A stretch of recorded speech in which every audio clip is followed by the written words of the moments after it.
ಸುಮ್ಮನೆ ನೋಡಿ, ನಮ್ಮ ಕಾಲದ ಅವಧಿಯನ್ನು ನೋಡಿ ನಿಮ್ಗೆ ಗೊತ್ತಾಗತ್ತೆ ಎಷ್ಟು ಚೆನ್ನಾಗಿದೆ. ನಾನು ಮಗಧ ಸಾಮ್ರಾಜ್ಯದ ಬಗ್ಗೆ ನಿನ್ನೆ ಏನು ಮಾತಾಡಿದ್ನೋ ಅದು ಕ್ರಿಸ್ತ ಪೂರ್ವ 6ನೇ ಶತಮಾನದಲ್ಲಿದ್ದಿತ್ತು. ಕ್ರಿಸ್ತ ಹುಟ್ಟೋಕ್ಕಿಂತ ಎಷ್ಟು 100 ವರ್ಷಗಳ ಮುಂಚೆ ಭಾರತ ಮಗಧದಂಥ ಸಾಮ್ರಾಜ್ಯವನ್ನು ಕಟ್ಟಿತ್ತು ಅನ್ನೋದು ಯೋಚನೆ ಮಾಡಿ. ಬುದ್ಧ ಭಾರತದಲ್ಲಿ ಓಡಾಡಿದ್ದು ಆಗ. ಮೌರ್ಯ ಸಾಮ್ರಾಜ್ಯ ಯಾವುದು ವೈಭವದ ಸಾಮ್ರಾಜ್ಯ, ಅದು ಕ್ರಿಸ್ತ ಪೂರ್ವ 4ನೇ ಶತಮಾನದ ಸಾಮ್ರಾಜ್ಯ. ಶಕ ಕುಶಾನ ಹೂಣರ ಆಕ್ರಮಣ ಕ್ರಿಸ್ತಪೂರ್ವ ಆರಂಭದ 1ನೇ ಶತಮಾನ ಮತ್ತು ಕ್ರಿಸ್ತ ಶಕದ ಕಾಲದಲ್ಲಿ ಅವರ ಆಕ್ರಮಣ ನಡೀತು.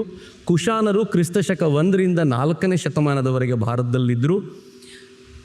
ಈ ಸಂದರ್ಭದಲ್ಲಿ ಕ್ರಿಶ್ಚಿಯಾನಿಟಿ ಶುರುವಾಯಿತು. ನಾನು ಸುಮ್ಮನೆ ನಿಮ್ಮ ಕಲ್ಪನೆ ಕಟ್ಟಿಕೊಡ್ತಾ ಇರೋದು, ಎಲ್ಲೆಲ್ಲಿ ಯಾರ್ಯಾರು ಬಂದರು ಅಂತ ಯೋಚನೆ ಮಾಡಿ. ಭಾರತೀಯ ಪರಂಪರೆ, ನಮ್ಮ ಇತಿಹಾಸ ಎಷ್ಟು ಆಳವಾದ್ದು ಅಂತ. ಗುಪ್ತರ ಸಾಮ್ರಾಜ್ಯ ಕ್ರಿಸ್ತ ಶಕ 4 ಮತ್ತು 6ರ ನಡುವೆ ನಡೀತು. ಅದಾದಮೇಲೆ ಗುಪ್ತರ ಆ ಕಾಲಘಟ್ಟದ ಆ ಸಂದರ್ಭದಲ್ಲಿ ಕೊನೆಯ ಅವಧಿಯಲ್ಲಿ ಮೊಹಮ್ಮದ್ ಪೈಗಂಬರ್ರ ಜನನ ಆಯಿತು, ಇಸ್ಲಾಂ ಹುಟ್ಟಿತು. ನಾನು ನೆನಪಿಸ್ಕೊಡ್ತಿದ್ದೀನಿ, ಎಲ್ಲವೂ ಈ ಕಂಪೇರ್ ಮಾಡಿ ನೋಡಬೇಕು ಅಂತ ಇವತ್ತು ರಿಕ್ಯಾಪ್ ಮಾಡಿಸ್ತಾ ಇರೋದು. ಇಲ್ಲದೆ ಹೋದರೆ ಮರ್ತೋಗ್ಬಿಡತ್ತೆ. ಅತ್ಯಂತ ಪ್ರಾಚೀನ ನಾವು, ಅತ್ಯಂತ ಹಳಬರು ನಾವು ಅಂತೆಲ್ಲ ಮಾತನಾಡ್ಕೊಳ್ಳೋರು ಹೀಗೆಲ್ಲ ಯೋಚನೆ ಮಾಡಬೇಕು. ನನ್ನದೊಂದೇ ಮತ ಸತ್ಯ, ಉಳಿದಿದ್ದೆಲ್ಲವೂ ಸುಳ್ಳು ಅಂತ ಯಾರು ಹೇಳ್ತಾರೋ, ನನ್ನ ದೇವರನ್ನು ಒಪ್ಪಿಕೊಂಡ್ರೆ ಮಾತ್ರ ದೇವರ ಬಳಿ ಹೋಗ್ಲಿಕ್ಕೆ ಸಾಧ್ಯ, ಸ್ವರ್ಗಕ್ಕೆ ಹೋಗ್ಲಿಕ್ಕೆ ಸಾಧ್ಯ ಅಂತ ಯಾರ್ಯಾರು ಮಾತಾಡ್ತಾರೋ ಅವ್ರು ನೋಡಬೇಕು. ಕ್ರಿಸ್ತಪೂರ್ವ ಅಥವಾ ಅರಬ್ಬರ ಆಕ್ರಮಣ ಇಲ್ಲಾಗತ್ತಲ್ಲ, ಕ್ರಿಸ್ತ ಶಕ 6ನೇ ಶತಮಾನದ ಮುಂಚೆ ಮುಸಲ್ಮಾನರೇ ಇರಲಿಲ್ಲ. ಹೀಗಾಗಿ ಅದಕ್ಕಿಂತ ಮುಂಚೆ ಹುಟ್ಟಿದವರೆಲ್ಲ ಸ್ವರ್ಗಕ್ಕೆ ಹೋಗ್ತಾರೋ ನರಕಕ್ಕೆ ಹೋಗ್ತಾರೋ ಅನ್ನೋ ಪ್ರಶ್ನೆಗೆ ಉತ್ತರ ಇವತ್ತೂ ಹುಡುಕ್ಲಿಕ್ಕೆ ಆಗಲಿಲ್ಲ ಅಂತ. ಯಾಕೆಂದರೆ ಆ ದೇವರು ಗೊತ್ತೇ ಇರಲಿಲ್ವ. ಸುಮ್ಮನೆ ಪ್ರಶ್ನಾರ್ಥಕ ಚಿಹ್ನೆಗಳನ್ನು ನಿಮ್ಮ ಮುಂದೆ ಇಡ್ತಾ ಇದ್ದೀನಿ. ಕನೂಜ್ ಸಾಮ್ರಾಜ್ಯ, ಹರ್ಷವರ್ಧನನ ಬಗ್ಗೆ ನಾವೇನು ನೋಡ್ತೀವೋ ಅದೆಲ್ಲ ಕ್ರಿಸ್ತ ಶಕ 8ರಿಂದ 11ರವರೆಗೆ. ಆನಂತರ 11ನೇ ಶತಮಾನದ ನಂತರ ಗಜನಿ ಘೋರಿಯರ ಆಕ್ರಮಣ. ಇಲ್ಲಿವರೆಗೂ ನಾನು ನಿನ್ನೆ ನಿಮ್ಮ ಜೊತೆ ಚರ್ಚೆ ಮಾಡಿದ್ದೆ. ಭಾರತದ ಕರಾಳ ಯುಗದ ಕುರಿತಂತೆ ನಾನು ಪರಿಚಯ ಮಾಡಿಕೊಡ್ತೀನಿ ಅಂತ ಹೇಳಿದ್ದೆ. ಭಾರತದ ಕರಾಳ ಯುಗ, ಕತ್ತಲ ಯುಗ ಅಂತ ಯಾವುದನ್ನು ಕರೀತಾರೆ ಗೊತ್ತಾ ಇತಿಹಾಸಕಾರರು? ಗುಪ್ತರ ಕಾಲ ಅಥವಾ ಅದಕ್ಕಿಂತ ಮುಂಚೆ, ಅಥವಾ ಮಗಧ ಸಾಮ್ರಾಜ್ಯಕ್ಕಿಂತ ಮುಂಚಿನ ಕಾಲಗಳನ್ನೆಲ್ಲ ಕತ್ತಲ ಯುಗ ಅಂತ ಕರೀತಾರೆ. ಭಾರತದ ಇತಿಹಾಸವನ್ನು ಇತಿಹಾಸಕಾರರು 3 ಥರ ವರ್ಗೀಕರಿಸ್ತಾರೆ. ಈಗ ನೀವು ಯೋಚನೆ ಮಾಡಿ, ಯಾವ ಇತಿಹಾಸವನ್ನು ನೀವು ತುಂಬ ಕೇಳಿದ್ದೀರಾ ಅಂತ. ಒಂದು ಹಿಂದೂ ಇತಿಹಾಸ, 2ನೇದು ಇಸ್ಲಾಂ ಇತಿಹಾಸ, 3ನೇದು ಕ್ರಿಶ್ಚಿಯನ್ ಇತಿಹಾಸ. ಭಾರತದ ಕುರಿತಂತೆ ಮಾತನಾಡುವಾಗ ಸಾಧಾರಣವಾಗಿ ಇತಿಹಾಸಕಾರರು ಬಳಸುವಂಥ ಮೆಥಡ್. ಹಿಂದೂ ಇತಿಹಾಸ ಅಂದರೆ ಯಾವುದು ಅಂತಂದರೆ, ಅದರ ಬಗ್ಗೆ ಅತ್ಯಂತ ಕಡಿಮೆ ಚಾಪ್ಟರ್, ಆದರೆ ಅತ್ಯಂತ ಸುದೀರ್ಘ ಕಾಲ ಇದ್ದಂಥ ಇತಿಹಾಸ ಹಿಂದೂ ಇತಿಹಾಸ. ಮಗಧ ಸಾಮ್ರಾಜ್ಯದಿಂದ ಶುರು ಮಾಡಿದರೆ ಹೆಚ್ಚು ಕಡಿಮೆ ಗಜನಿ ಗೋರಿಯರ ಆಕ್ರಮಣದವರೆಗೂ ನಮ್ಮದೇ ಇತಿಹಾಸ. ಸುಮಾರು 1300ರಿಂದ 1400 ವರ್ಷಗಳ ಕಾಲ ಸುದೀರ್ಘವಾದ ಇತಿಹಾಸ ಹಿಂದೂ ಇತಿಹಾಸ. ನಮ್ಮ ಇತಿಹಾಸದ ಪಠ್ಯಪುಸ್ತಕದಲ್ಲಿ ತುಂಬ ಕಡಿಮೆ ಜಾಗ ಅದಕ್ಕೆ. 11ನೇ ಶತಮಾನದಿಂದ 17-18ನೇ ಶತಮಾನದವರೆಗೂ ಏನು ಮುಸಲ್ಮಾನರಿದ್ರೋ ಒಂದು 600-700 ವರ್ಷಗಳ ಕಾಲ ಅದಕ್ಕೆ ಮ್ಯಾಕ್ಸಿಮಮ್, ಅಥವಾ ಇದ್ದಿದ್ರಲ್ಲೇ ಹೆಚ್ಚು. ಅದಾದ ನಂತರ ಕ್ರಿಶ್ಚಿಯನ್ರಿದ್ದಿದ್ದು ಎಷ್ಟು ವರ್ಷ ಗೊತ್ತಾ? 1498ಕ್ಕೆ ಅವ್ರು ಬಂದರು ಅಂತ ನಾವು ಭಾವಿಸಿದ್ರು. ಪೋರ್ಚುಗೀಸರ ಕಡೆಯಿಂದ ಅಧಿಕೃತವಾಗಿ ಅಧಿಕಾರವನ್ನು ಪಡ್ಕೊಂಡು ದೇಶದ ಮೇಲೆ ಅಧಿಕಾರ ಸಂಭಾಳಿಸಬೇಕು ಅಂತ ಅವರು ನಿಶ್ಚಿತ ಮತಿಯಾಗಿ ಅಧಿಕಾರ ಸಾಧಿಸಿದ್ದು 1757ರ ನಂತರ, ಪ್ಲಾಸಿ ಕದನದ ನಂತರ.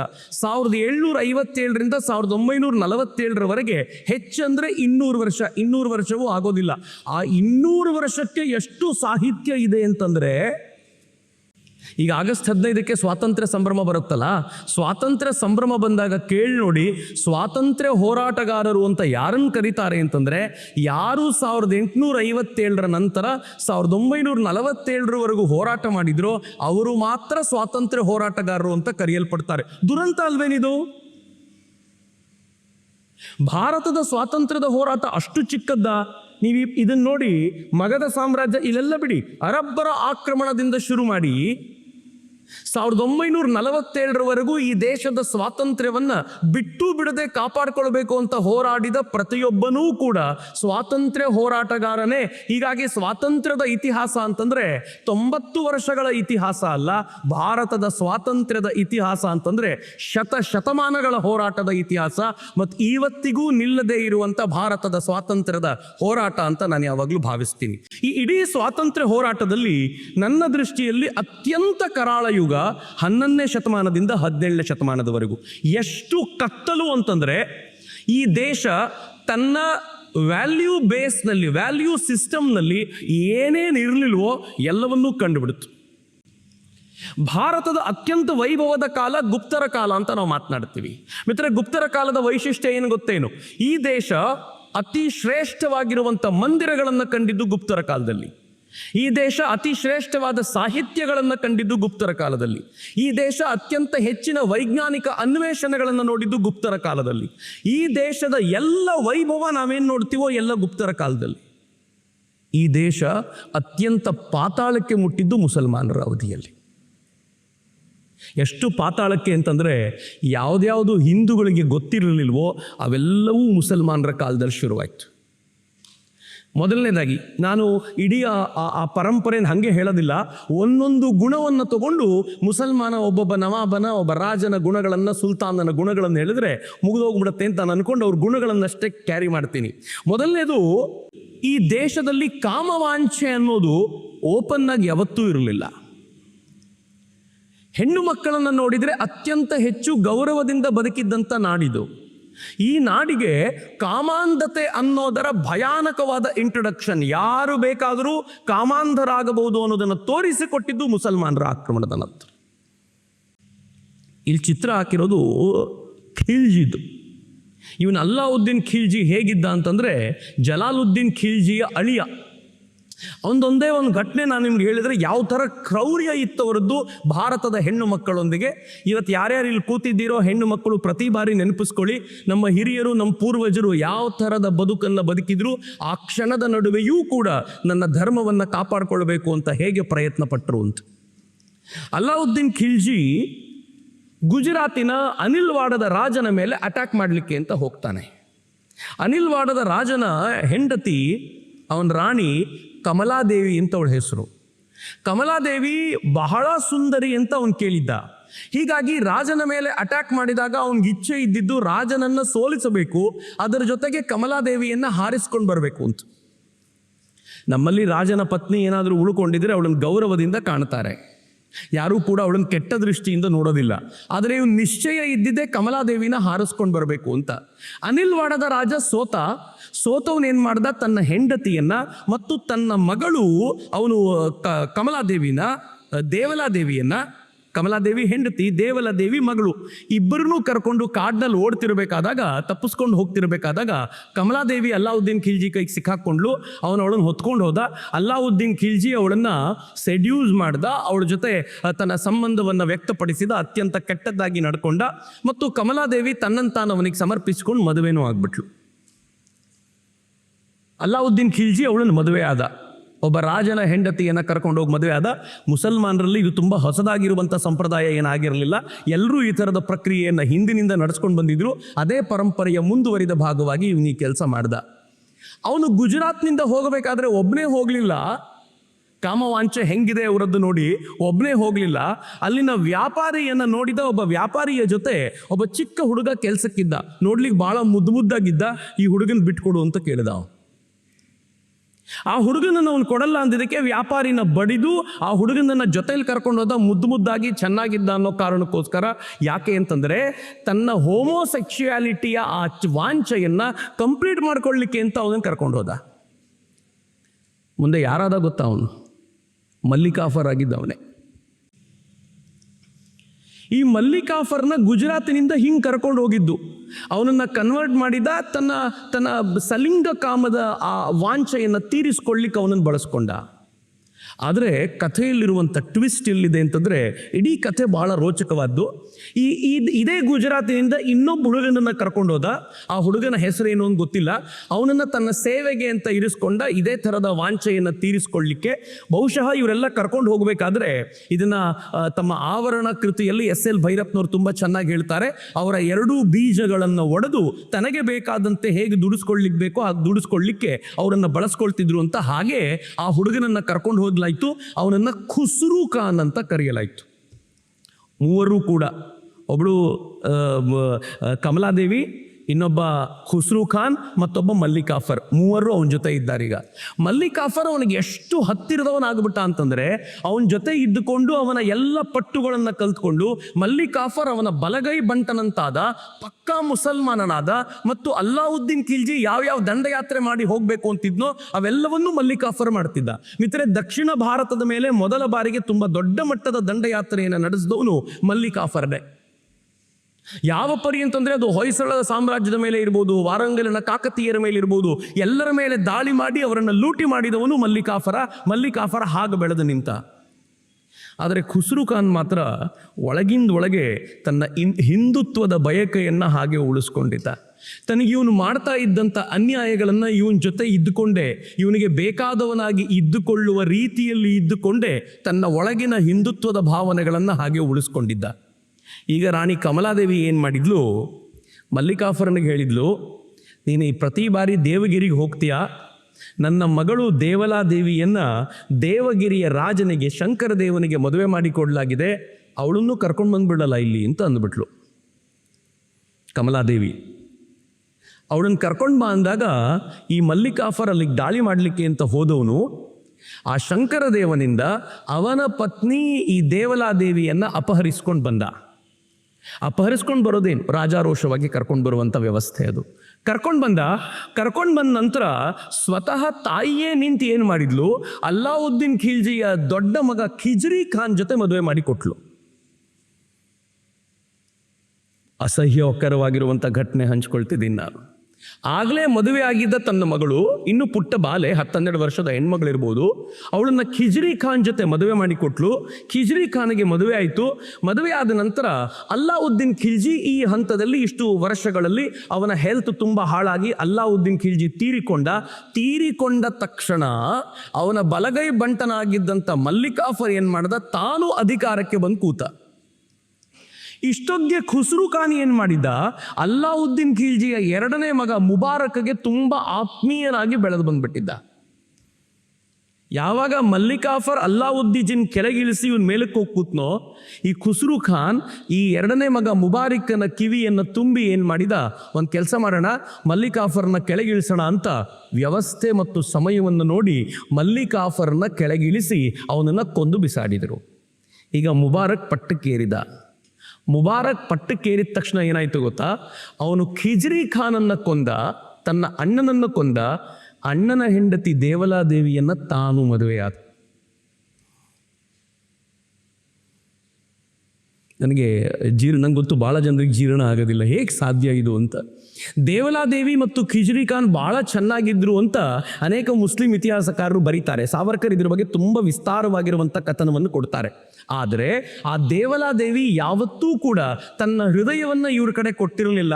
ಅವಳ ಮನಸ್ಸಿನಲ್ಲೂ ಕೂಡ ತನ್ನ ಇಡೀ ರಾಜ್ಯವನ್ನು ಧ್ವಂಸಗೊಳಿಸಿದ ಈ ಮುಸಲರ ವಿರುದ್ಧದ ಒಂದು ಸೇಡು ಯಾವಾಗಲೂ ಉರಿತಾ ಇತ್ತು. ಮುಬಾರಕ್ಕನಿಗೆ ತನ್ನ ದೇಹವನ್ನು ಕೊಡುವಾಗಲೂ ಕೂಡ ತಾನು ತನ್ನ ರಾಷ್ಟ್ರದ ಪುನರ್ನಿರ್ಮಾಣದ ಕನಸನ್ನು ಕಾಣ್ತಾ ಇದ್ಲು ಅಂತ ಸಾವರ್ಕರ್ ಹೇಳ್ತಾರೆ. ಮುಬಾರಕ್ಕಿಗೆ ಗೊತ್ತೇ ಇರಲಿಲ್ಲ ಈ ಖುಸ್ರು ಖಾನ್ ಮತ್ತು ದೇವಲಾದೇವಿ ಒಂದಾಗ್ಬಿಟ್ಟಿದ್ದಾರೆ ಅಂತ. ಇಬ್ಬರ ಮನಸ್ಸಿನಲ್ಲೂ ಇದ್ದಿದ್ದು ಅದೇ ಬೆಂಕಿ ಅಂತ. ಎಷ್ಟು ಚೆನ್ನಾಗಾಯಿತು ಅಂತಂದರೆ, ಇವರ ಈ ದೈಹಿಕ ವಾಂಛೆಗಳನ್ನೇ ಬಳಸ್ಕೊಂಡು ಖುಸ್ರು ಖಾನ್ ಬಹಳ ಬೇಗ ಎತ್ತರಕ್ಕೆ ಬೆಳೆದ, ಬಹಳ ಬೇಗ ಮುಬಾರಕ್ಕಿಗೆ ಬೇಕಾದಂಥ ವ್ಯಕ್ತಿಯಾದ. ಮುಬಾರಕ್ ಏನು ಮಾಡಿದ, ಅವನನ್ನು ದಕ್ಷಿಣದ ದಂಡಯಾತ್ರೆಗೆ ಅಂತ ಕಳಿಸಿಕೊಟ್ಟ. ಆ ದಂಡಯಾತ್ರೆಗೆ ಹೋದವನು ಏನು ಮಾಡಿದ ಗೊತ್ತಾ, ಇಲ್ಲಿದ್ದ ಎಲ್ಲ ಹಿಂದೂ ರಾಜರುಗಳ ಜೊತೆ ಒಪ್ಪಂದ ಮಾಡಿಕೊಂಡು ಒಂದು ದಿನ ಕೇಂದ್ರದಲ್ಲಿ ಹಿಂದೂ ಸಾಮ್ರಾಜ್ಯವನ್ನು ಪ್ರತಿಷ್ಠಾಪಿಸುವಂಥ ಕಾಲ ಬರುತ್ತೆ, ಆಗ ನೀವೆಲ್ಲರೂ ನನ್ನ ಜೊತೆ ನಿಲ್ಲಬೇಕು ಅಂತ ಎಲ್ಲರೂ ಒಪ್ಪಂದ ಮಾಡಿಕೊಂಡು ಬಂದ ಅಂತ ಹೇಳ್ತಾರೆ ಸಾವರ್ಕರ್. ಹಂಗೆ ಬಂದವನು ಏನು ಮಾಡಿದ್ನಂತೆ ಗೊತ್ತಾ, ಅವನು ದಕ್ಷಿಣಕ್ಕೆ ಹೋದಾಗ ಈ ಉತ್ತರದಲ್ಲಿರುವಂಥ ಕೆಲವು ಮುಸಲ್ಮಾನರು ಮುಬಾರಕ್ಕಿಗೆ ಆಪ್ತರಾಗಿದ್ದವರು ಇವನ ಬಗ್ಗೆ ಕಿವಿ ತುಂಬಲಿಕ್ಕೆ ಶುರು ಮಾಡಿದರು. ಅವನೇನೋ ಪಿತೂರಿ ನಡೆಸ್ತಾ ಇದ್ದಾನೆ, ಅವನಲ್ಲಿನ ಸಂಪತ್ತನ್ನು ತೆಗೆದುಕೊಂಡು ಲೂಟಿ ಮಾಡ್ಕೊಂಡು ಓಡೋಗ್ಬಿಟ್ಟಿದ್ದಾನೆ, ಯಾವ ಕಾರಣಕ್ಕೂ ಅವನನ್ನು ಬಿಡಬಾರ್ದು ಅಂತೆಲ್ಲ ಹೇಳ್ತಾ ಇದ್ದರೆ, ಇಲ್ಲಿ ಏನೇನು ನಡೀತಾ ಇದೆ ಅಂತ ದೇವಲಾದೇವಿ ರೆಗ್ಯುಲರ್ ವಿಷಯವನ್ನು ಅವನಿಗೆ ಮುಟ್ಟಿಸ್ತಿದ್ಲು. ಅವನೇನು ಮಾಡ್ದ, ಒಂದಿನ ಇದ್ದಕ್ಕಿದ್ದಂತೆ ದಕ್ಷಿಣದಿಂದ ತೆಗೆದುಕೊಂಡು ಬಂದ ಸಂಪತ್ತಿನೊಂದಿಗೆ ದೆಹಲಿಗೆ ಹಾಜರಾಗ್ಬಿಟ್ಟ. ಯಾವಾಗ ದೆಹಲಿಗೆ ಹಾಜರಾದ್ನೋ ಮುಬಾರಕಿಗೆ ಬಹಳ ಸಂತೋಷ ಆಯಿತು. ನೋಡಿ ನನ್ನ ಆಪ್ತ ಬಂಟ ಹೇಗಿದ್ದಾನೆ ಅಂತ ಅವನನ್ನು ಹೊಗಳಿದ, ಅಟ್ಟಕ್ಕೇರಿಸಿದ. ಕೊನೆಗೆ ಏನು ಮಾಡಿದ, ಈ ನಾಡಿನಲ್ಲಿ ಪ್ರಮುಖವಾದ ಜವಾಬ್ದಾರಿ ನಿನಗೆ ಅಂತ ದೊಡ್ಡ ಜವಾಬ್ದಾರಿನ ಅವನಿಗೆ ಬಿಟ್ಕೊಡ್ಲಾಯಿತು. ಆ ದೊಡ್ಡ ಜವಾಬ್ದಾರಿಯನ್ನು ನಿರ್ವಹಿಸ್ತಾ ಇದ್ದ ಖುಸ್ರು ಖಾನ್ ಏನು ಮಾಡಿದ, ತನ್ನ ಎಲ್ಲ ಆಪ್ತ ಹಿಂದೂಗಳನ್ನ, ಯಾರ್ಯಾರು ಮುಸಲ್ಮಾನರಾಗಿ ಕನ್ವರ್ಟ್ ಆಗಿದ್ರು, ಒಳಗೆ ಹಿಂದುತ್ವದ ಆ ಬೆಂಕಿಯನ್ನು ಉರಿಸ್ಕೊಂಡು ಕೂತಿದ್ರು, ಅವ್ರನ್ನೆಲ್ಲ ಹತ್ತಿರಕ್ಕೆ ಕರ್ಕೊಂಡು ಕೂರಿಸ್ಕೊಂಡ. ಪ್ರಮುಖವಾದ ಆಯಕಟ್ಟಿನ ಜಾಗಗಳಿಗೆ ಕರೆದು ಕೂರಿಸಿದ. ಯಾರಿಗೂ ಗೊತ್ತಾಗೋ ಮುಂಚೆ ಈ ಕೆಲಸವನ್ನು ಮಾಡಿದ. ದೂರದಿಂದ ನೋಡ್ಲಿಕ್ಕೆ ಎಲ್ಲರೂ ಮುಸಲ್ಮಾನರೇ, ಒಳಗಿದ್ದ ಹಿಂದುತ್ವದ ಬೆಂಕಿ ಯಾರಿಗೆ ಗೊತ್ತು. Khusrau Khan one fine day ಸರಿಯಾದ ಸಮಯವನ್ನು ನೋಡಿ ಮುಬಾರಕಿಗೆ ಹೇಳ್ದ, ನನ್ನ ಜೊತೆ ಕೆಲವು ಹಿಂದೂಗಳಿದ್ದಾರೆ, ಮತಾಂತರವಾಗಬೇಕು ಅಂತಿದ್ದಾರೆ, ಎಲ್ಲರ ಮುಂದೆ ಆಗಲಿಕ್ಕೆ ಇಷ್ಟ ಇಲ್ಲ ಅವರಿಗೆ, ಸುಲ್ತಾನರ ಎದುರಿಗೆ ಬಂದು ಆಗ್ತಾರೆ ಅಂತ ಒಪ್ಪಿಸಿ 100-150 ಜನರನ್ನು ಅರಮನೆಗೆ ಕರ್ಕೊಂಡು ಬಂದು ಎಲ್ಲ ಕಡೆ ತನ್ನದೇ ಭಟರನ್ನು ನಿಲ್ಲಿಸ್ಕೊಂಡು ಒನ್ ಫೈನ್ ಡೇ ಅದೇ ಮುಬಾರಕನ ಹತ್ಯೆ ಮಾಡಿ ತಾನು ಅಧಿಕಾರಕ್ಕೆ ಬಂದು ಕೂತ್ಕೊಂಡ. ದೇವಲಾದೇವಿ ಈಗ ಖುಸ್ರು ಖಾನನ ಹೆಂಡತಿಯಾಗಿ. ಆದರೆ ನಾನಿದನ್ನು ಬಹಳ ಸಂತೋಷದಿಂದ ಹೇಳ್ತೀನಿ. ದೇವಲಾದೇವಿ ಅಕಸ್ಮಾತ್ ಹಾಗೇ ಆಗಿದ್ದಿದ್ರೆ ಅದರ ಆನಂದ ಎಷ್ಟು ಅಂತಂದರೆ, ಅವಳೀಗ ಹಿಂದುವಾಗಿ ಮರಳಿ ಬಂದ ನಂತರ ದೇವಲಾದೇವಿಯನ್ನು ಆತ ಸ್ವೀಕಾರ ಮಾಡಿದ ರೀತಿ ಇದೆಯಲ್ಲ, ಇಬ್ಬರೂ ತಮ್ಮನ್ನು ತಾವು ಹಿಂದೂ ಅಂತ ಕರೆಕೊಂಡು ಹೊರಗಡೆ ಎಲ್ಲೂ ಹಿಂದುತ್ವದ ಛಾಪನ್ನು ತೋರದೆ ನಿಧಾನವಾಗಿ ಪೂಜೆ ಪುರಸ್ಕಾರಗಳಿಗೆ ಬೇಕಾಗಿರುವಂಥ ವ್ಯವಸ್ಥೆನೆಲ್ಲ ಮಾಡಿ, ಯಾವ ಹಿಂದೂಗಳ ಆತ್ಮಸ್ಥೈರ್ಯ ಕುಸಿದು ಹೋಗಿತ್ತೋ ಅದನ್ನು ಪುನರ್ ಪ್ರತಿಷ್ಠಾಪಿಸುವಂಥ ಕೆಲಸವನ್ನು ಆ ಖುಸ್ರು ಖಾನ್ ಮಾಡಿದ್ನಲ್ಲ. ಇಡೀ ದೇಶದಲ್ಲಿ ನಮ್ಮ ಇತಿಹಾಸದ ಪಠ್ಯ ಪುಸ್ತಕದಲ್ಲಿ ಖುಸ್ರು ಖಾನ್ನ ಬಗ್ಗೆ ಉಲ್ಲೇಖ ಇಲ್ಲ. ಎಲ್ಲ ಮುಸಲ್ಮಾನ್ ಇತಿಹಾಸಕಾರರು ಖುಸ್ರು ಖಾನ್ನ ಕೆಟ್ಟದಾಗಿ ಬೈತಾರೆ. ಅವನೊಬ್ಬ ಅನಿಷ್ಟವಾದ ವ್ಯಕ್ತಿ, ಅವನು ಹಾಗಿದ್ದ ಹೀಗಿದ್ದ ಅಂತ ಬೈತಾರೆ. ಮುಸಲ್ಮಾನ್ ಇತಿಹಾಸಕಾರರು ಕೆಟ್ಟದಾಗಿ ಬೈತಾರೆ ಅಂತಂದ್ರೆ ಅವನಲ್ಲಿ ನಮಗೆ ಬೇಕಾಗಿರೋದು ಒಳ್ಳೇದೇನೋ ಇದೆ ಅಂತ ಅರ್ಥ. ಆದರೆ ಯಾವ ಇತಿಹಾಸಕಾರರು ಅದನ್ನು ಡಿಕೋಡ್ ಮಾಡುವಂಥ ಪ್ರಯತ್ನ ಮಾಡಲಿಲ್ಲ. ಆದರೆ ಇದನ್ನು ಯಾರಾದರೂ ಹೇಳಿದರೆ ಇದು ಇತಿಹಾಸದಲ್ಲಿ ಇಲ್ಲದೆ ಇರುವಂಥ ಸಂಗತಿ ಅಂತ ಹೇಳ್ತಾರೆ. ಯಾಕೆ ಅಂತಂದರೆ ಇತಿಹಾಸಕಾರ ಇದನ್ನು ಹೇಳಲಿಲ್ಲ ಅಂತ. ನಾನು ಈ ದೇಶದ ಇತಿಹಾಸಕಾರರು ಎಂಥವರು ಅಂತ ಮುಂದೆ ನಿಮ್ಗೆ ಹೇಳ್ತೀನಿ. ಆದರೆ ಗೊತ್ತಿರಲಿ ಮಿತ್ರರೆ, ಇವನು ಅಲ್ಲಾವುದ್ದೀನ್ ಖಿಲ್ಜಿ ಎಂಥ ಕಾಮಾಂಧನಾಗಿದ್ದ ಅಂತಂದರೆ, ರಾಣಾ ಭೀಮಸಿಂಗನ ಪತ್ನಿ ಪದ್ಮಿನಿಯ ಹೆಸರು ನಿಮಗೆಲ್ಲ ಗೊತ್ತಿರುವಂಥದ್ದು. ಸಿಂಹಳದ ರಾಜ, ರಜಪೂತರ ರಾಜನ ಮಗಳು ಆಕೆಯನ್ನು ಮದುವೆ ಆಗಿದ್ದವನು. ಅವಳನ್ನು ಪಡ್ಕೊಳ್ಬೇಕು ಅನ್ನೋ ಕಾರಣಕ್ಕೋಸ್ಕರ ರಾಣಾ ಭೀಮಸಂಗನ ಮೇಲೆ ಏರಿ ಹೋದವನು. ಮೊದಲನೇ ಯುದ್ಧದಲ್ಲಿ ರಾಣಾ ಭೀಮಸಂಗನ ಸೈನಿಕರು ಅವನನ್ನು ಸೋಲಿಸಿದರು.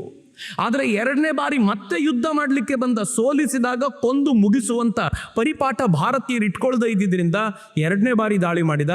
ಎರಡನೇ ಬಾರಿ ದಾಳಿ ಮಾಡಿ ಏನು ಮಾಡಿದ ಗೊತ್ತಾ? ಎರಡನೇ ಬಾರಿ ದಾಳಿ ಮಾಡಿ ರಾಣಿ ಪದ್ಮಿನಿಯನ್ನು ತನಗೆ ಒಪ್ಪಿಸಿದರೆ ತಾನು ರಾಜನನ್ನು ಬಿಡ್ತೀನಿ ಅಂತ ಹೇಳಿ ಘನಘೋರ ಯುದ್ಧದಲ್ಲಿ ರಾಜನನ್ನು ಕೊಲ್ಲಲಾಯಿತು.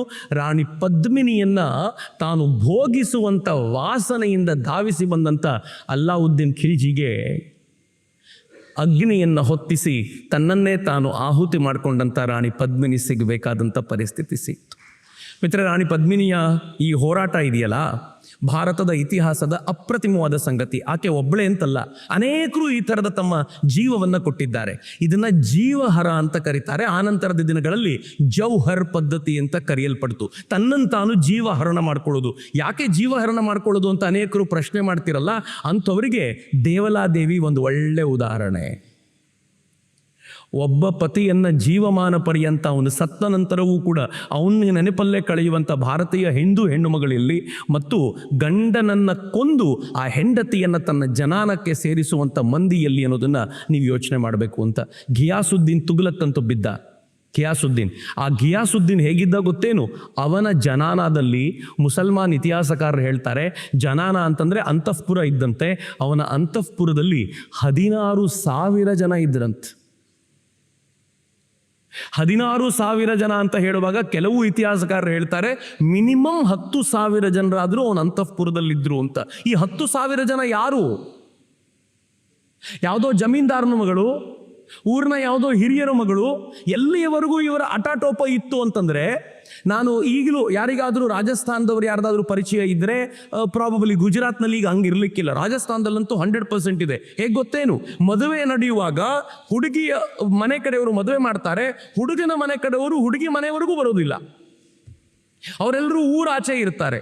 ಬರೀ ಹುಡುಗ ಮಾತ್ರ ಹುಡುಗಿ ಮನೆಗೆ ಬರ್ತಾನೆ. ಮದುವೆ ನಡೆಯುತ್ತೆ, ಹುಡುಗಿ ಮನೆ ಕಡೆಯವರು ಎಲ್ಲರೂ ಕೂತಿರ್ತಾರೆ, ಬಹುತೇಕ ಹೆಣ್ಣು ಮಕ್ಕಳೇ. ಹುಡುಗ ಒಬ್ಬನೇ ಗಂಡು ಪಿಂಡ ಅಲ್ಲಿ, ಇನ್ಯಾರೂ ಇರೋದಿಲ್ಲ. ಮದುವೆ ಹೇಗೆ ನಡೆಯುತ್ತೆ ಅಂತಂದ್ರೆ ಹುಡುಗ ನಗುವಂತೆಯೂ ಇಲ್ಲ, ಸೀರಿಯಸ್ ಆಗಿ ಕೂತಿರ್ಬೇಕು. ಅಕ್ಕಪಕ್ಕದಲ್ಲಿ ಕೂತಿರುವಂತ ಹೆಣ್ಮಕ್ಳು ತಮಾಷೆ ಮಾಡ್ತಾ ಕೂತಿರ್ತಾರೆ, ನಗುವಂತಿಲ್ಲ. ನಾನು ನನ್ನ ಮಿತ್ರನೊಬ್ಬರ ಮದುವೆ ಆದಾಗ ಕೇಳಿದೆ, ನಗೋದು ಇಲ್ವಲ್ಲೋ ನೀವು ಯಾಕೋ ಅಂತ ಕೇಳಿದ್ರೆ ಏನಂದ ಗೊತ್ತಾ, ನಕ್ರೆ ಆ ಹುಡುಗಿಗೆ ಹೇಳ್ತಾರಂತೆ, ಎಂಥ ಗಂಡ ಸಿಕ್ಬಿಟ್ಟ ನಿನಗೆ, ಒಬ್ಬ ವೀರನನ್ನ ಮದುವೆ ಆಗೋದು ಬಿಟ್ಟು ಇಂಥ ಹೇತ್ಲಾಂಡಿನ ಮದುವೆ ಆಗಿದೆಯಾ ಅನ್ನೋ ಥರ ಮಾತನಾಡ್ತಾರೆ ಅಂತ ನಗದೆ ಸೀರಿಯಸ್ ಆಗಿ ಕೂತ್ಕೋಬೇಕು. ಮದುವೆ ನಡೆಯೋದು ಹಿಂಗೆ. ಕೊನೆಗೆ ಹೋಗ್ಬೇಕಾದ್ರೆ ಹೆಂಗೆ ಹೋಗ್ತಾರೆ ಗೊತ್ತಾ, ಆ ಗಂಡು ಹುಡುಗಿಯ ಕೈಯಲ್ಲಿ ಹಿಡ್ಕೋತಾನೆ, ಇನ್ನೊಂದು ಕೈಯಲ್ಲಿ ಕತ್ತಿ ಹಿಡ್ಕೊಂಡು ಹೋಗ್ತಿರ್ತಾನೆ. ಮದುವೆಗೆ ಹೋಗ್ತಿದ್ದೀರೋ ಯುದ್ಧಕ್ಕೆ ಹೋಗ್ತಿದ್ದೀರೋ?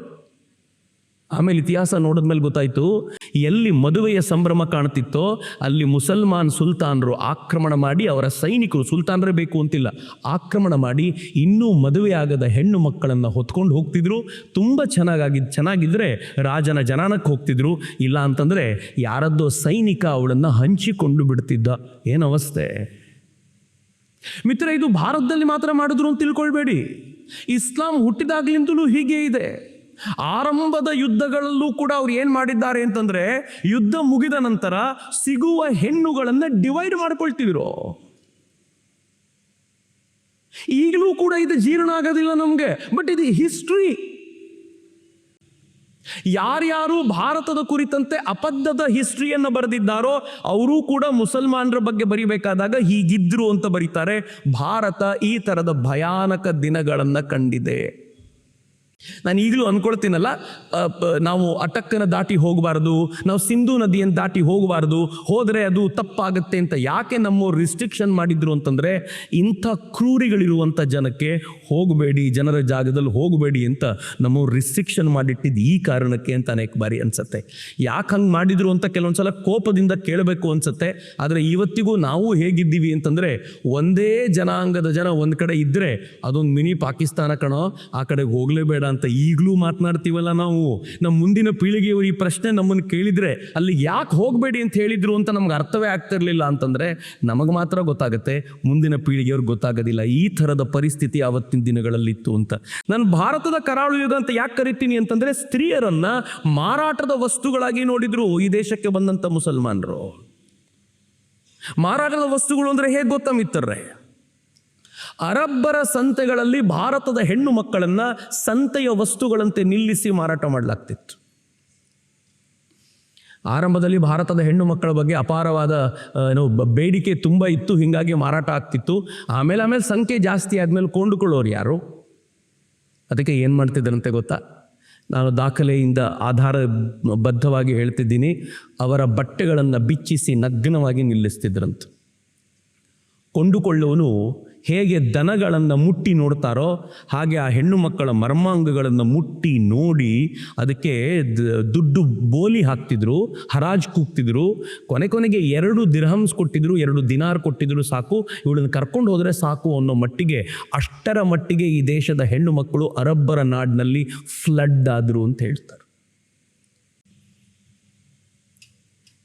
ಅಕ್ಬರ್ದೊಂದು ಮೀನಾ ಬಜಾರ್ ಇತ್ತು. ಇದಕ್ಕೆ ಅಕ್ಬರ್ನೇ ತಗೊಳ್ಳೋಣ ಅನ್ನಿಸ್ತು ನನಗೆ. ಒಬ್ಬೊಬ್ಬರನ್ನೂ ಎಕ್ಸಾಂಪಲ್ ಕೊಡ್ತಾ ಹೋಗ್ತೀನಿ ಹೇಗಿತ್ತು ಅಂತ. ಅಕ್ಬರ್ನ ಮೀನಾ ಬಜಾರ್ ಡೆಲ್ಲಿಲಿತ್ತು. ಮೀನಾ ಬಜಾರ್ ಅಂತಂದರೆ ಏನು ಗೊತ್ತಾ, ನೀವು ಇತಿಹಾಸದ ಪುಸ್ತಕಗಳು ನೋಡೋಕೆ ಭಾಳ ವಿಚಿತ್ರ ಆಯಿತು. ಎಲ್ಲರೂ ತಮ್ಮ ತಮ್ಮ ಹೆಣ್ಣು ಮಕ್ಕಳನ್ನು ಕರ್ಕೊಂಡು ಬಂದು ಅಲ್ಲಿನ ಸ್ಟಾಲ್ಗಳಲ್ಲಿ ನಿಲ್ಲಿಸಬೇಕಿತ್ತು. ಅಕ್ಬರ್ ಕದ್ದು ಮುಚ್ಚಿ ಬರ್ತಿದ್ದ, ಯಾವಾಗ ಬರ್ತಿದ್ನೋ ಗೊತ್ತಾಗ್ತಿರಲಿಲ್ಲ. ಅಕ್ಬರ್ ಕೆಲವೊಂದ್ಸಲ ಹೆಣ್ಣಿನ ವೇಷ ಹಾಕೊಂಡು ಬರ್ತಿದ್ದ ಅಂತ ಕೆಲವು ಇತಿಹಾಸಕಾರರು ಹೇಳ್ತಾರೆ. ಅವನು ಬಂದು ಯಾರ್ಯಾರು ತುಂಬ ಚೆನ್ನಾಗಿದ್ದಾರೋ ಅಂತ ತನ್ನ ಜೊತೆಲಿರೋರಿಗೆ ಗುರುತು ಮಾಡಿಟ್ಟು ಹೋಗ್ತಾ ಇದ್ದ, ಅವ್ರನ್ನ ರಾತ್ರಿ ಕರ್ಕೊಂಡು ಬಂದು ಅಕ್ಬರನ ಜೊತೆ ಬಿಡಬೇಕಿತ್ತು. ಅದಕ್ಕೆ ಮೀನಾ ಬಜಾರ್ ಅಂತಿತ್ತು.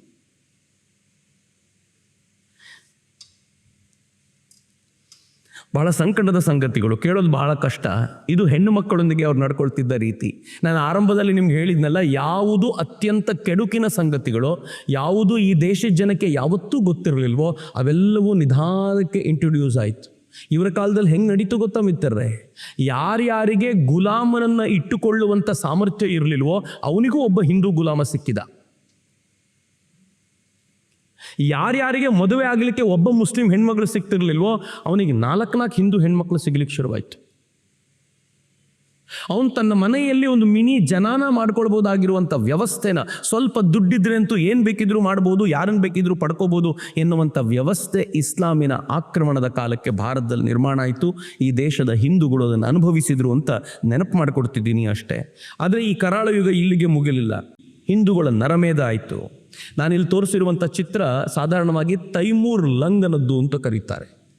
ತೈಮೂರ್ ಲಂಗ್ ಆಕ್ರಮಣ ಮಾಡಿದ್ದು ನಮ್ಮ ಮೇಲೆ ಮಾತ್ರ ಅಲ್ಲ, ಅವನು ಎಂಥ ಭಯಾನಕವಾದ ಆಕ್ರಮಣಕಾರ ಅಂತಂದರೆ ಯುದ್ಧದಲ್ಲಿ ಮಿಡತೆಯ ಹಿಂಡುಗಳಂತೆ ಧಾವಿಸ್ತಾ ಇದ್ದ, ತನ್ನ ತಂಡವನ್ನು ಕರ್ಕೊಂಡು ಎಲ್ಲವನ್ನೂ ಧ್ವಂಸಗೊಳಿಸ್ತಾ ಇದ್ದ. ಆ ಪರಿಯ ಶಕ್ತಿ ಇದ್ದಂಥವನು ಅವನು. ಅದರ ಜೊತೆಗೆ ಮಧ್ಯ ಒಂದು ಹಂತದಲ್ಲಿ ಇಸ್ಲಾಮಿಗೆ ಕನ್ವರ್ಟು ಆಗಿಬಿಟ್ಟ. ಅವನು ಇಸ್ಲಾಮಿಗೆ ಕನ್ವರ್ಟ್ ಆಗೋಕ್ಕಿಂತ ಮುಂಚೆ ಅರಬ್ಬರನ್ನೆಲ್ಲ ಧೂಳಿಪಟ ಮಾಡಿದವನು. ಈಗ ಇಸ್ಲಾಮಿಗೆ ಕನ್ವರ್ಟ್ ಆದ ನಂತರ ಅವನ ಕನಸಿತ್ತು ಭಾರತದ ಮೇಲೆ ದಾಳಿ ಮಾಡಬೇಕು ಅಂತ. ಆಗ ಭಾರತದಲ್ಲಿ ಸಯ್ಯದ್ಗಳು, ಲೋಧಿಗಳು ಅವರು ರೂಲಿಂಗ್ ಮಾಡ್ತಾ ಇರುವಂಥ ಆ ಹೊತ್ತಲ್ಲಿ, ಆ ಗಲಾಟೆಗಳ ನಡುವೆ ತೈಮೂರ್ ಲಂಗ್ ಆಕ್ರಮಣ ಮಾಡ್ಕೊಂಡು ಬರ್ತಾನೆ. ಅವನ ಆಕ್ರಮಣದ ಕಥೆಗಳು ನಿಮಗೆ ಗಾಬರಿ ಹುಟ್ಟಿಸುತ್ತೆ. ದೆಹಲಿಗೆ ತೈಮೂರ್ ಲಂಗ್ ಬಂದ. ತೈಮೂರ್ ಲಂಗ್ ದೆಹಲಿಯಲ್ಲಿ ಇದ್ದಂಥ ಹಿಂದೂಗಳನ್ನು ಸೆರೆ ಹಿಡಿದ. ಲಕ್ಷಾಂತರ ಹಿಂದೂಗಳು ಅವನಿಗೆ ಗುಲಾಮರಾಗಿ ಸಿಕ್ಕಿದ್ರು. ಅವರನ್ನು ಕರ್ಕೊಂಡು ದಾಳಿ ಮಾಡ್ಲಿಕ್ಕೆ ಮುಂದೆ ಹೋಗಬೇಕಾದಾಗ ಎಲ್ಲರೂ ಹೇಳಿದ್ರು, ಇಷ್ಟು ಜನರನ್ನ ಮುಂದಕ್ಕೆ ಕರ್ಕೊಂಡು ಹೋಗೋದು ಕಷ್ಟ ಆಗುತ್ತೆ, ಏನು ಮಾಡಬೇಕು? ತೈಮೂರ್ ಲಂಗ್ ಹೇಳಿದ್ದ, ಯಾರ್ಯಾರು ವಿಗ್ರಹಗಳನ್ನು ಪೂಜಿಸುವಂಥವರಿದ್ದಾರೋ ಅವ್ರದ್ದೆಲ್ಲ ರಕ್ತ ಹರಿಸ್ತೀನಿ, ನೋಡ್ತಾ ಇರಿ ಅಂತ ಹೇಳ್ಕೊಂಡು ಬಂದಿದ್ದ ತೈಮೂರ್ ಲಂಗ್ ತನ್ನ ಸೈನಿಕರಿಗೆ ಹೇಳಿದ್ದಂತೆ, ನೀವು ಎಷ್ಟು ಹಿಂದೂಗಳ ತಲೆ ತಂದುಕೊಡ್ತೀರೋ ಅಷ್ಟು ಬಹುಮಾನ ನಿಮ್ಗೆ ಕೊಡ್ತೀನಿ ಅಂತ ಅಸಹಾಯಕರಾಗಿ ಸಿಕ್ಕು ಬಿದ್ದಿದ್ದ ಹಿಂದೂಗಳ ತಲೆಯನ್ನು ಚೆಂಡಾಡಿ ಆ ತಲೆಗಳ ಲೆಕ್ಕದಲ್ಲಿ ಮುಸಲ್ಮಾನ್ ಸೈನಿಕರು ಬಹುಮಾನ ತೆಗೆದುಕೊಂಡ್ರು ಅಂತ ಇತಿಹಾಸಕಾರರು ತೈಮೂರ್ ಲಂಗನ ಬಗ್ಗೆ ಹೇಳ್ತಾರೆ. ಎಷ್ಟು ಮಿಲಿಯಗಟ್ಟಲೆ ಹಿಂದೂಗಳನ್ನು ಈ ತೈಮೂರ್ ಲಂಗನ ಒಟ್ಟಾರೆ ಇವರುಗಳ ಅವಧಿಯಲ್ಲಿ ಕಳ್ಕೊಂಡಿದ್ದೀವಿ ಅಂತ ನೀವು ನೋಡಿದರೆ ನಿಮ್ಗೆ ಗೊತ್ತಾಗುತ್ತೆ. ಇದು ಭಯಾನಕವಾದ ಹತ್ಯೆ. ಮೀರತ್ ಮತ್ತು ಹರಿದ್ವಾರಗಳ ಮೇಲೆ ಅವನು ಅಟ್ಯಾಕ್ ಮಾಡಿದಾಗ ಹರಿದ್ವಾರದಲ್ಲಿ ಗಂಗೆ ಕೆಂಪಾಗಿ ಕಾಣ್ತಾ ಇತ್ತು. ಅಷ್ಟರ ಮಟ್ಟಿಗೆ ಹಿಂದೂಗಳ ನರಮೇಧ ಅವನು ಮಾಡ್ತಾ ಇದ್ದ ಅಂತ ಅವನ ಕುರಿತಂತೆ ಹೇಳ್ತಾರೆ. ತೈಮೂರ್ ಲಂಗನ ಕುರಿತಂತೆ ಒಂದು ಮಾತನ್ನು ಹೇಳ್ತಾರೆ. ಹಾಗಂತ ತೈಮೂರ್ ಲಂಗ್ ಒಬ್ಬನೇ ಅಲ್ಲ, ಆಳಿದ ಪ್ರತಿಯೊಬ್ಬ ಸುಲ್ತಾನನೂ ಕೂಡ, ಅದು ಮಹಮ್ಮದ್ ಗಜ್ನಿ, ಮಹಮ್ಮದ್ ಗೋರಿಯಿಂದ ಹಿಡಿದು ಅವನು ಕೊನೆಯ ಮುಸಲ್ಮಾನ್ ದೊರೆಯವರೆಗೆ ಪ್ರತಿಯೊಬ್ಬರೂ ಕೂಡ ಹಿಂದೂಗಳೊಂದಿಗೆ ಇದೇ ರೀತಿ ನಡ್ಕೊಂಡವರು ಅನ್ನೋದನ್ನು ಮರಿಲಿಕ್ಕೆ ಸಾಧ್ಯ ಇಲ್ಲ. ಆದರೆ ಇಷ್ಟಕ್ಕೆ ಇಲ್ಲ, ಮಂದಿರಗಳ ಧ್ವಂಸದಲ್ಲಿ ಇವರು ನಿಸ್ಸೀಮರಾಗಿದ್ದವರು. ಬಂದ ಪ್ರತಿಯೊಬ್ಬ ಮುಸಲ್ಮಾನ ರಾಜನೂ ಕೂಡ ಆಕ್ರಮಣಕಾರಿಯಾಗಿ ಬಂದವನು, ಇಲ್ಲಿದ್ದವನು ಕೂಡ. ಬಾಬರ್ ಆರಂಭದಲ್ಲಿ ಆಕ್ರಮಣಕಾರಿಯಾಗಿ ಬಂದರೂ ಭಾರತದಲ್ಲೇ ಉಳ್ಕೊಂಡಂಥ ಬಾಬರ್ ಏನು ಮಾಡಿದ ಗೊತ್ತಾ? ಎಷ್ಟು ಮಂದಿರಗಳ ಧ್ವಂಸ ಮಾಡಿದ ಅಂತ ಲೆಕ್ಕ ಹೇಳಲಿಕ್ಕಾಗೋದಿಲ್ಲ. ಅತ್ಯಂತ ಪವಿತ್ರವಾಗಿರುವಂಥ ಮಂದಿರಗಳೇ ಇವ್ರ ಕಣ್ಣು ಕುಕ್ಕೋದು. ನಾನು ನಿನ್ನೆ ಮಾತನಾಡ್ತಾ ಹೇಳಿದ್ದೆ, ಸೋಮನಾಥ ಮಂದಿರವನ್ನು ನಾಶ ಮಾಡಬೇಕು ಅಂತ ಗಜನಿ ಬಂದ. ಯಾಕೆ ಅಂತಂದರೆ ಅವನಿಗೆ ಒಂದು ಅನಿಸಿತ್ತು, ಸೋಮನಾಥ ಮಂದಿರದ ಮೇಲೆ ಇನ್ನೂ ದಾಳಿ ಆಗಲಿಲ್ಲ. ಯಾಕೆ ಅಂತಂದರೆ ಸೋಮನಾಥ ತುಂಬ ಪವರ್ಫುಲ್ ಅಂತ ಹಿಂದೂಗಳು ಇನ್ನೂ ನಂಬ್ಕೊಂಡಿದ್ದಾರೆ. ಅದಕ್ಕೆ ಸೋಮನಾಥವನ್ನು ದಾಳಿ ಮಾಡೋದೇ ನನ್ನ ಗುರಿ ಅಂತ ಸೋಮನಾಥವನ್ನು ದಾಳಿ ಮಾಡಿ ಅಲ್ಲಿನ ಶಿವಲಿಂಗವನ್ನು ಹೊತ್ಕೊಂಡು ಹೋಗಿದ್ದ. ಅದನ್ನು ಚೂರು ಮಾಡಿ ತಾನು ಹತ್ತುವಂಥ ಸಿಂಹಾಸನಕ್ಕೆ ಮೆಟ್ಲು ಮಾಡಿಕೊಂಡಿದ್ದ ಅಂತ ಇತಿಹಾಸಕಾರರು ಹೇಳ್ತಾರೆ. ಆದರೆ ಸೋಮನಾಥ ಮಂದಿರವನ್ನಷ್ಟೇ ಅಲ್ಲ, ಬಾಬರ್ನ ಕಾಲಕ್ಕೆ ಅವನ ಸೇನಾಪತಿ ಮೀರ್ ಬಾಕಿ ಅಯೋಧ್ಯೆಯ ರಾಮ ಮಂದಿರವನ್ನು ಧ್ವಂಸಗೊಳಿಸಿದ. ಇವತ್ತಿಗೆ 500 ವರ್ಷಗಳ ಹಿಂದೆ ಅಯೋಧ್ಯೆಯ ರಾಮ ಮಂದಿರವನ್ನು ಧ್ವಂಸಗೊಳಿಸಿದ್ರೆ ಏನಕ್ಕೆ ಗೊತ್ತಾ? ಆ ರಾಮ ಮೂರ್ತಿಯನ್ನು ತೆಗೆದುಬಿಟ್ಟ ಒಂದು ಮಂದಿರ ಹೋಯ್ತು, ಏನು ತಲೆ ಕೆಡಿಸ್ಕೊಳ್ಳೋದ್ರಿ? ಅಯೋಧ್ಯೆಯ ಮಂದಿರಕ್ಕಿಂತ ವೈಭವದ ಮಂದಿರಗಳು ಈ ದೇಶದಲ್ಲಿ ಈಗಿವೆ. ಅಯೋಧ್ಯೆಯ ಮಂದಿರಕ್ಕಿಂತ ವೈಭವದ ಮಂದಿರಗಳು ಇವತ್ತು ಜಗತ್ತಿನಾದ್ಯಂತ ಬ್ಯಾಪ್ಸ್ ಅವರು ನಿರ್ಮಾಣ ಮಾಡಿದ್ದಾರೆ. ನಂಗೆ ಮೊನ್ನೆ ಯಾರೋ ಬ್ಯಾಪ್ಸಿನ ಒಂದು ಮಂದಿರವನ್ನು ನೋಡ್ಕೊಂಡು ಬರ್ತಿದ್ರು ವಿದೇಶದಲ್ಲಿ. ಅವ್ರು ಬಂದು ನನಗೆ ಹೇಳ್ತಾರೆ, ಸರ್ ಸತ್ಯ ಹೇಳಬೇಕು ಅಂದರೆ ಅಯೋಧ್ಯೆ ಮಂದಿರಕ್ಕಿಂತ ಸಖತ್ತಾಗಿದೆ ಸರ್ ಅದು ಅಂತ. ನಾನು ಹೇಳಿದೆ, ಅಯೋಧ್ಯೆಯ ಮಂದಿರ ಸಖತ್ತಾಗಿದೆ ಅನ್ನೋ ಕಾರಣಕ್ಕೋಸ್ಕರ ಅಲ್ಲ. ಅಯೋಧ್ಯೆಯ ಮಂದಿರ 500 ವರ್ಷಗಳ ಕಾಲ ಆಕ್ರಮಣ ಏನು ನಡೆದಿತ್ತೋ ಅದರ ಕುರುಹನ್ನು ನಿರ್ನಾಮಗೊಳಿಸಿ ಮತ್ತೊಮ್ಮೆ ಹಿಂದೂ ಪ್ರಭುತ್ವದ ಸಂಕೇತವನ್ನು ಸ್ಥಾಪಿಸೋಸ್ಕರ ಅಯೋಧ್ಯೆಯ ಮಂದಿರ. ಅಯೋಧ್ಯೆಯ ಮಂದಿರ ರಾಮನ ಮಂದಿರ ಅಂತ ತಿಳ್ಕೊಳ್ಬೇಡಿ. ಅಯೋಧ್ಯೆಯ ಮಂದಿರಕ್ಕೆ ಹೋಗೋಕ್ಕಿಂತ ಹೆಚ್ಚು ಸಲ ಕುಂದಾಪುರದ ರಾಮ ಮಂದಿರಕ್ಕೆ ನೀವು ಹೋಗ್ತೀರಾ. ಆದರೆ ಅಯೋಧ್ಯೆಯಲ್ಲಿ ಮಂದಿರ ಆಗಿದೆಯಲ್ಲ, ಇದು 500 ವರ್ಷಗಳ ಆ ಸಪ್ರೆಷನ್ ಇತ್ತಲ್ಲ, ಆ ಸಪ್ರೆಷನ್ನ ಎದುರಿಸಿ ನಿಂತ ಹಿಂದುವಿನೊಬ್ಬನ ಆಕ್ರಂದನ ಇವತ್ತಿಗೆ ತೀರಿದೆ ಅಂತ ಹೇಳುವಂಥ ಸಂಕೇತ. ಅವನು ಬರೀ ಅಯೋಧ್ಯೆಯ ಮಂದಿರ ಅಷ್ಟೇ ನಾಶ ಮಾಡಲಿಲ್ಲ. ನಮ್ಗೀಗಲೂ ಈ ಸೆಕ್ಯುಲರ್ ಬುದ್ಧಿ ಎಲ್ಲಿಂದ ಇದೆಯೋ ಗೊತ್ತಿಲ್ಲ. ಮಥುರಾಕ್ಕೆ ನೀವು ಹೋಗಿ ಬರಬೇಕು, ಕೃಷ್ಣ ಮಂದಿರಕ್ಕೆ. ನೀವು ಮಥುರಾಕ್ಕೆ ಹೋದರೆ ಎಲ್ಲಿ ಕೃಷ್ಣ ಹುಟ್ಟಿದ್ನೋ ಆ ಜೈಲಿದೆಯಲ್ಲ, ಅದರ ತಲೆ ಮೇಲೆ ಮಸೀದಿ ಅಂಟಿಕೊಂಡೆ. ಎಷ್ಟರ ಮಟ್ಟಿಗೆ ಅಂತಂದರೆ ಮಥುರಾಕ್ಕೆ ಹೋದವರಿಗೆ ಮಥುರಾ ಮಂದಿರಕ್ಕೆ ಹೋಗಿದ್ದೀನೋ ಇಲ್ಲೊಂದು ಮಸೀದಿಗೆ ಹೋಗಿದ್ದೇನೋ ಅಂತ ಅನುಮಾನ ಬರುವಷ್ಟರ ಮಟ್ಟಿಗೆ. ಜನ್ಮಸ್ಥಾನ್ ಮಸೀದಿ ಅಂತ ಅವರು ಇದನ್ನು ಕರೀತಿದ್ರು, ಜ್ಞಾನವಾಪಿ ಮಸೀದಿ ಅಂತ ಒಂದನ್ನು, ಜನ್ಮಸ್ಥಾನ್ ಮಸೀದಿ ಅಂತ ಒಂದನ್ನು. ಯಾತಕ್ಕೋಸ್ಕರ ಅಂತಂದರೆ ನಮಗೆ ಯಾವತ್ತಿಗೂ ನೆನಪಿರಬೇಕು ಈ ಮಂದಿರವನ್ನು ನಾವು ಕೆಡದಿದ್ದೀವಿ ಅಂತ. ಯಾವತ್ತಾದರೂ ನಿಮ್ಗೊಂದು ಅಂದಾಜಿದೆಯಾ ಈ ದೇಶದಲ್ಲಿ ಮುಸಲ್ಮಾನರು ಕೆಡವಿದ ದೇವಸ್ಥಾನಗಳ ಸಂಖ್ಯೆ ಎಷ್ಟಿರ್ಬೋದು ಅಂತ? ಒಂದು ಸಣ್ಣ ಲೆಕ್ಕಾಚಾರವನ್ನು ಈ ದೇಶದಲ್ಲಿ ಹಾಕಲಾಗಿದೆ. ವಾಯ್ಸ್ ಆಫ್ ಇಂಡಿಯಾ ಸೀರೀಸ್ನಲ್ಲಿ ಸೀತಾರಾಮ್ ಗೋಯಲ್ ಮತ್ತು ಅವ್ರ ತಂಡ ಲೆಕ್ಕ ಹಾಕಿದೆ, ಅದಕ್ಕೆ ದಾಖಲೆಗಳನ್ನು ಕೊಟ್ಟಿದ್ದಾರೆ. ಕನಿಷ್ಠ ಪಕ್ಷ 40,000 ಮಂದಿರಗಳ ದಾಖಲೆ ಸಿಗುತ್ತೆ ಒಡೆದು ಬಿಸಾಕಿರೋದು. 40,000. ನೀವು ಯಾರಾದರೂ ಕಾಶ್ಮೀರಕ್ಕೆ ಹೋದರೆ ಗೊತ್ತಾಗುತ್ತೆ. ಕಾಶ್ಮೀರಿಗೆ ಯೂಶುವಲ್ ಹೋದರೆ ನಾವು ಹೇಗೆ ಹೋಗ್ತೀವಿ ಗೊತ್ತಾ? ಒಂದಷ್ಟು ಇಟಿನರಿ ಪ್ಲ್ಯಾನ್ ಮಾಡಿರ್ತೀವಿ, ಇಲ್ಲಿಂದಿಲ್ಲಿಗೆ ಹಂಗೆ ಹೋಗಬಾರ್ದು. ಕಾಶ್ಮೀರದಲ್ಲಿ ಯಾರಾದರೂ ಮಿತ್ರನನ್ನು ಸಂಪಾದಿಸ್ಕೊಂಡು ಸುಮ್ಮನೆ ರಸ್ತೆಯಲ್ಲಿ ತಿರುಗಾಡಬೇಕು. ನೀವು ರಸ್ತೆಯಲ್ಲಿ ತಿರುಗಾಡುವಾಗ ಗೊತ್ತಾಗುತ್ತೆ, ಕಾಶ್ಮೀರದಲ್ಲಿ ನೀವು ಕಾಲಿಂದ ನಡ್ಕೊಂಡು ಹೋಗ್ತಿರಲ್ಲ, ಆ ಲೆವೆಲ್ಲಿಗೆ ಇವತ್ತಿಗೂ ಅನೇಕ ಹಿಂದೂ ದೇವಾಲಯಗಳು ಅರ್ಧ ಮುಚ್ಚಿರುವಂಥ, ಮುಕ್ಕಾಲು ಮುಚ್ಚಿರುವಂಥ ಜಾಗಗಳಿವೆ. ಜಮ್ಮುವಿನಲ್ಲಿ ರಘುನಾಥ್ ಮಂದಿರ ನೀವೆಲ್ಲ ನೋಡಿದ್ದೀರಾ. ಭಾಳ ಜನರಿಗೆ ಕಾಶ್ಮೀರದಲ್ಲೊಂದು ರಘುನಾಥ್ ಮಂದಿರ ಇದೆ ಅಂತ ಗೊತ್ತಿಲ್ಲ. ನಾನು ಕಾಶ್ಮೀರದ ರಘುನಾಥ್ ಮಂದಿರಕ್ಕೆ ಹೋಗಿದ್ದೀನಿ. ಜಮ್ಮು ನೋಡಿದ ಮೇಲೆ ಅಲ್ಲೊಂದು ಭಾಳ ಫೇಮಸ್ ಇತ್ತಲ್ಲ ನೋಡಬೇಕು ಅಂತ ಯಾರೋ ಒಬ್ಬ ಮಿತ್ರನನ್ನು ಜೊತೆ ಮಾಡಿಕೊಂಡು ಸುತ್ತಲೂ ಮುಸಲ್ಮಾನರ ಮನೆಗಳು ಹೋದ್ರೆ ನಡುವೆ ಅಲ್ಲಿಗೆ ಹೋದರೆ ಆ ರಘುನಾಥ ಮಂದಿರ ಏನಕ್ಕೆ ಯೂಸ್ ಮಾಡ್ತಿದ್ದಾರೆ ಗೊತ್ತಾ? ಟಾಯ್ಲೆಟಾಗಿ ಯೂಸ್ ಮಾಡ್ತಿದ್ದಾರೆ. ನಾನದ್ರ ಫೋಟೋ ತೆಕ್ಕೊಂಬಂದೆ. ಯಾವ ಥರದ ಪರಿಸ್ಥಿತಿಪ್ಪ ಇದು? ಒಂದು ಕಾಲದಲ್ಲಿ ಯಾತಕ್ಕೆ ಹಿಂಗೆ ಮಾಡೋದು ಅಂತಂದರೆ ಯಾವ ಸತ್ವಯುತವಾಗಿರುವಂಥ ಭಾವನೆ ಇದೆಯೋ ಅದನ್ನು ನಾಶ ಮಾಡಬೇಕು ಅಂತ. ಆದರೆ ನಮ್ಗೆ ಇತಿಹಾಸಕಾರರು ಏನು ಹೇಳಿದ್ದಾರೆ ಗೊತ್ತಾ? ನೀವು ಪ್ರಾಮಾಣಿಕವಾಗಿ ಯೋಚನೆ ಮಾಡಿ, ನಾನು ಹೇಳ್ತೀನಿ ಈಗ. ಅವ್ರು ಹೇಳಿದ್ದಾರೆ, ಮುಸಲ್ಮಾನರು, ಅದು ಘಜನಿ ಇರ್ಬೋದು, ಘೋರಿ ಇರ್ಬೋದು, ಯಾಕೆ ಮಂದಿರಗಳ ಮೇಲೆ ಆಕ್ರಮಣ ಮಾಡ್ತಿದ್ರು ಅಂತಂದರೆ ಮಂದಿರಗಳಲ್ಲಿ ಸಂಪತ್ತಿತ್ತು, ಅದಕ್ಕೋಸ್ಕರ ಆಕ್ರಮಣ ಮಾಡಿದ್ರು ಅಂತ. 40,000 ಮಂದಿರಗಳಲ್ಲಿ ಸಂಪತ್ತು. ಮಂದಿರಗಳಲ್ಲಿ ಸಂಪತ್ತು ಎಲ್ಲಿಡ್ತೀವ್ರಿ ನಾವು? ದೇವರಿಗೆ ಹಾರ ಹಾಕೋದು, ದೇವರಿಗೆ ಅಲಂಕಾರ ಮಾಡೋದು. ಉಳಿದಿದ್ದ ಜಾಗ ಎಲ್ಲಿ? ಸಂಪತ್ತಿಡುವಂಥ ಜಾಗ. ಯಾಕೆ ಇಡೀ ಮಂದಿರವನ್ನು ಧ್ವಂಸಗೊಳಿಸಬೇಕು? ಯಾಕೆ ಮಂದಿರದಲ್ಲಿರುವಂಥ ಮೂರ್ತಿಯನ್ನು ಧ್ವಂಸಗೊಳಿಸಬೇಕು ಸಂಪತ್ತು ಬೇಕಾದರೆ? ಯಾರ್ಯಾರು ಮುಸಲ್ಮಾನ್ ಸುಲ್ತಾನರು, ಮುಸಲ್ಮಾನ್ ರಾಜರು ಈ ಮೂರ್ತಿಗಳನ್ನು ಧ್ವಂಸಗೊಳಿಸ್ತಾರೋ ಅವ್ರನ್ನ ಏನಂತ ಕರೀತಾರೆ ಗೊತ್ತಾ? ಬುತ್ ಶಿಕನ್ ಅಂತ ಕರೀತಾರೆ. ಬುತ್ ಶಿಕನ್ ಅಂದ್ರೆ ಮೂರ್ತಿ ಧ್ವಂಸಕ ಅಂತ. ನಾನು ಅದು ಆಗಿದ್ದೀನಿ ಅಂತ ಹೇಳ್ಕೊಳ್ಳಿಕ್ಕೆ ಹೆಮ್ಮೆ ಪಡ್ತಾರೆ. ನೀವು ಬೇರೆಯವ್ರನ್ನೆಲ್ಲ ಬಿಡಿ, ನಾನು ಹೇಳಿದರೆ ಮುಸಲ್ಮಾನರು ಅಫೆಂಡಿಂಗ್ ಅಂತ ತಿಳ್ಕೊಳ್ಬೋದು.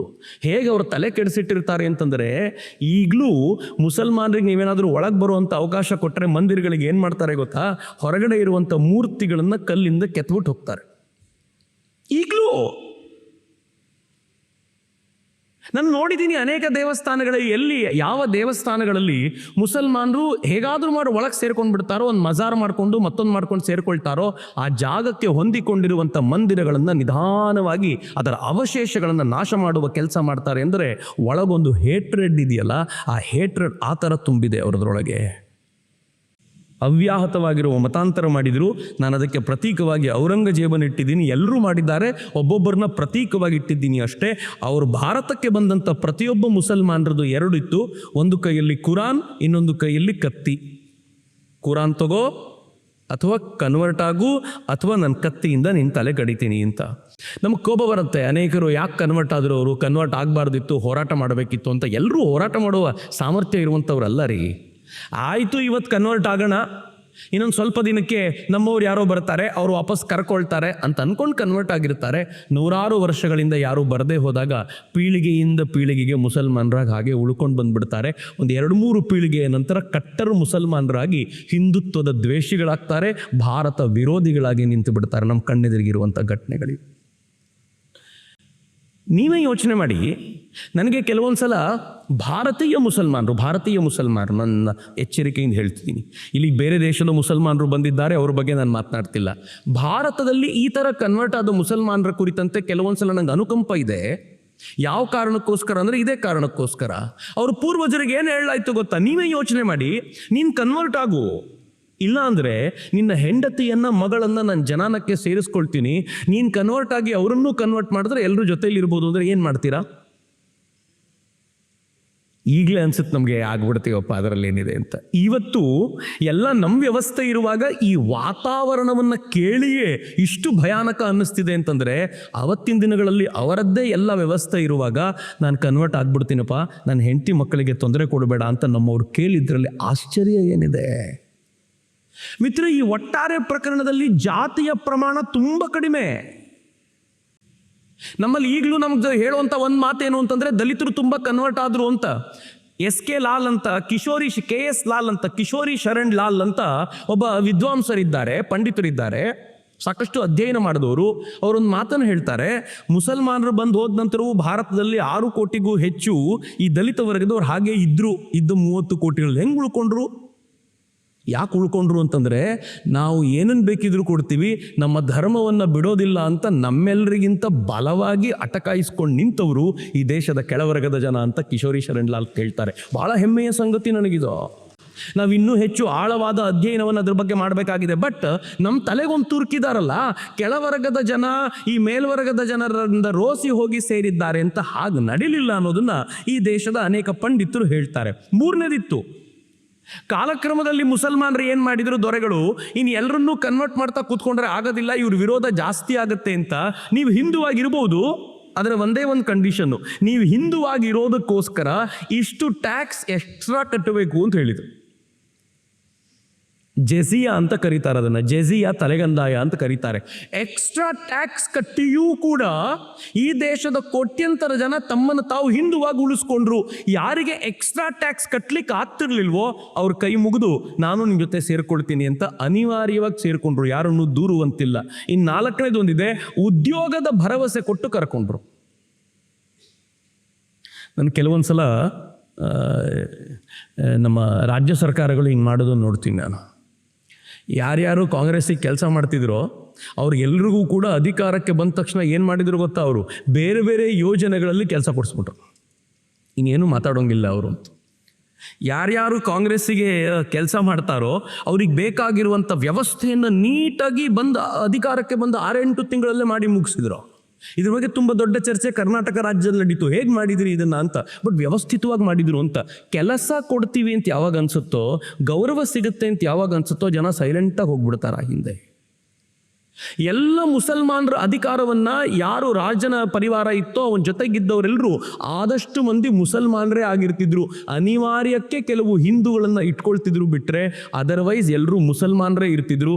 ಮುಸಲ್ಮಾನ ಆದರೆ ಮಾತ್ರ ಅಲ್ಲಿ ಹೋಗ್ಲಿಕ್ಕೆ ಸಾಧ್ಯ ಆಗುತ್ತೆ ಅಂದರೆ ಏನು ಮಾಡ್ತೀರಾ, ನಾವೆಲ್ಲರೂ ಮುಸಲ್ಮಾನರಾಗ್ಲಿಕ್ಕೆ ಸಿದ್ಧ ಅಂತ. ಇವತ್ತಿಗೂ ಸರ್ಕಾರ ಏನಾದರೂ ಹೇಳಿದರೆ ಇದ್ದವರೆಲ್ಲರೂ ಕೂಡ ತಮ್ಮ ಜಾತಿಯನ್ನು ಬದಲಾಯಿಸ್ಕೊಳ್ತೀರಾ ಅಂತಾದರೆ, ನಾವು ಮೀಸಲಾತಿಯನ್ನು ಕೊಡಬಲ್ಲೆವು ಅಂತಾದರೆ, ನಾವು 99% ಜನ ಜಾತಿಯನ್ನು ಬದಲಾಯಿಸ್ಕೊಂಡು ನನ್ನ ಜಾತಿ ತಗೊಂಡು ಏನಾಗಬೇಕಾಗಿದೆ, ಒಳ್ಳೆ ಕೆಲಸ ಸಿಕ್ಕಿದ್ರೆ ಸಾಕು ಹೋಗ್ತೀವಿ ಅಂತ ಇವತ್ತಿಗೂ. ನೀವು ಆಕ್ರಮಣ ಮುಸಲ್ಮಾನರು ಮಾಡಿದಾಗ ಬಿಡಿ, ನಾವು ಈಗಲೂ ಕೂಡ ಹೇಗಿದ್ದೀವಿ ಅಂತಂದರೆ, ನಾವು ಹೋಗ್ಲಿ ಬಿಡಪ್ಪ ಒಳ್ಳೆ ಕೆಲಸ ಸಿಗುತ್ತೆ, ಗೌರ್ಮೆಂಟ್ ಕೆಲಸ ಸಿಗುತ್ತೆ ಅಂದರೆ ಯಾಕೆ ಬಿಡೋಣ ಅಂತ ಈ ಪ್ರಯತ್ನ ಈಗಲೂ ಮಾಡ್ತೀವಿ. ಈಗಲೂ ನರೇಂದ್ರ ಮೋದಿ ಬಂದ ನಂತರ ಸ್ವಲ್ಪ ಬದಲಾವಣೆಗಳು ನಮ್ಮಲ್ಲಿ ಕಂಡು ಬಂದಿವೆ. ಅದರ್ವೈಸ್ ನಾವು ಹಿಂದೂಗಳು ಹೇಗಿದ್ವಿ ಅಂತಂದರೆ, ಹಿಂದೂ ಅಂತ ಹೇಳ್ಕೊಳ್ಳೋಕ್ಕಿಂತ ಲಿಬರಲ್ ಅಂತ ಹೇಳ್ಕೊಳ್ಳಿಕ್ಕೆ ಭಾಳ ಖುಷಿ ಇತ್ತು ನಮಗೆ. ಈಗ ಸ್ವಲ್ಪ ಜೋಶಲ್ಲಿದ್ದೀವಿ. ಎಷ್ಟು ಜೋಶಲ್ಲಿದ್ದೀವಿ ಅಂತಂದರೆ, ಈ ಅಮೀರ್ ಖಾನ್ ಫಿಲ್ಮ್ ಒಂದು ಬಂದಿದೆ, ಸಿತಾರೆ ಜಮೀನ್ ಪರ್ ಅಂತ. ಐ ಆಮ್ ಡ್ಯಾಮ್ ಶೋರ್ ಇಲ್ಲಿರುವಂಥ 90% ಜನರಿಗೆ ಫಿಲ್ಮ್ ಒಂದು ಬಂತು ಅಂತಲೂ ಗೊತ್ತಿಲ್ಲ. ಒಂದು ಕಾಲ ಹೇಗಿತ್ತು ಭಾರತದಲ್ಲಿ ಅಂತಂದರೆ, ಅಮೀರ್ ಖಾನ್ ನಿದ್ದೆಯಿಂದ ಎದ್ದ ಅನ್ನೋದು ಗೊತ್ತಾಗ್ತಿತ್ತು ನಮಗೆ, ಈಗ ಎದ್ದಿದ್ದಾನೆ ಅಮೀರ್ ಖಾನ್ ಅಂತ.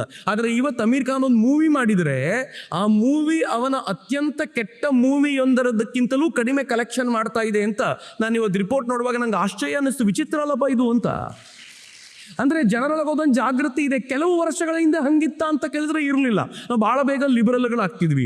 ಫಾರಿನ್ ಫಂಡ್ ಸಿಗುತ್ತೆ ಅಂತಂದರೆ ಎಷ್ಟು ಜನ ನಮ್ಮಲ್ಲಿ ಪತ್ರಕರ್ತರು ನಮ್ಮ ಉಲ್ಟಾ ಬರೀತಾರೆ.